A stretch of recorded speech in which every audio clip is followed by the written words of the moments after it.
Hi, I'm Adam Clay from NWF. I'm just going to take a few minutes to talk to you about protein. Now, typically we talk about protein and we use the term crude protein. That's what we see on silage analysis, we see it on feed tickets and nutritionist reports. But there are two key elements to crude protein.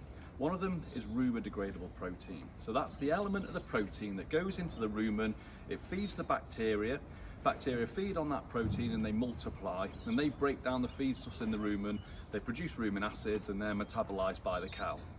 The other part is bypass protein, and that does what it says on the tin. It bypasses the rumen, it goes through into the small intestine and it takes the amino acids, which are the building blocks of protein, through into the small intestine for direct absorption, and it's a very, very efficient process.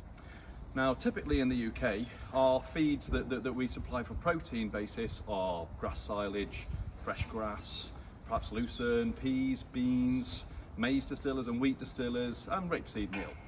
Now, they all have some rumen protein and they all have some bypass protein, but typically they're more focused on the rumen-degradable protein element. If we want to supply bypass protein, at that point we need to be looking at feedstuffs like soya bean meal or NWF's protected rapeseed meal, Ultra Pro R. So how much protein do we need to feed? Well, typically we formulate diets to 17 to 18% crude protein. But for high performing cows, such as the ones behind me, then we can actually achieve closer to 16% crude protein, or in some cases even less than that, 15.5 to 16% crude protein.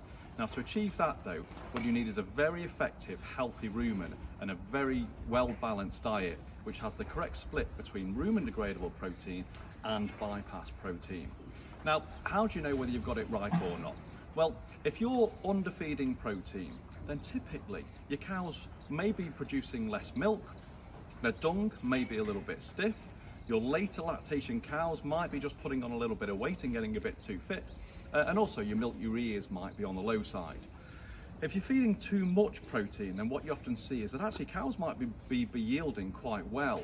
Protein can be very effective at pushing cows to milk, but the negative to that is that they can lose quite a lot of weight. So your early lactation cows might strip condition off them, the dung might be a little bit loose, and your milk ureas might be on the high side. Typically milk ureas should be 0.22 to 0.28. Don't take one milk ureas as an instance though. Look at it over a long period of time to see the trend of milk ureas if you're going to change your diet based on those numbers. So why do we need to feed bypass protein? Well, the rumen is very effective at making its own protein and washing through into the small intestine.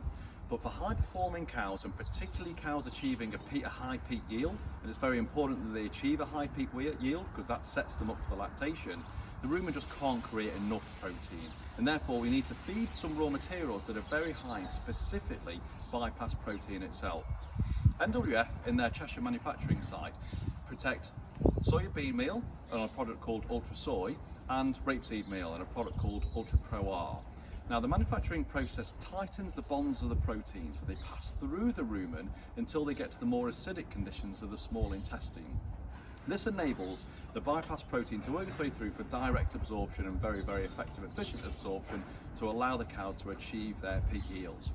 And particularly in milk contract cases whereby they want to reduce the soya usage, then Ultra Pro R actually contains 50% more bypass protein per kilogram than soya bean meal alone. Therefore, it can be a very, very cost effective and healthy alternative.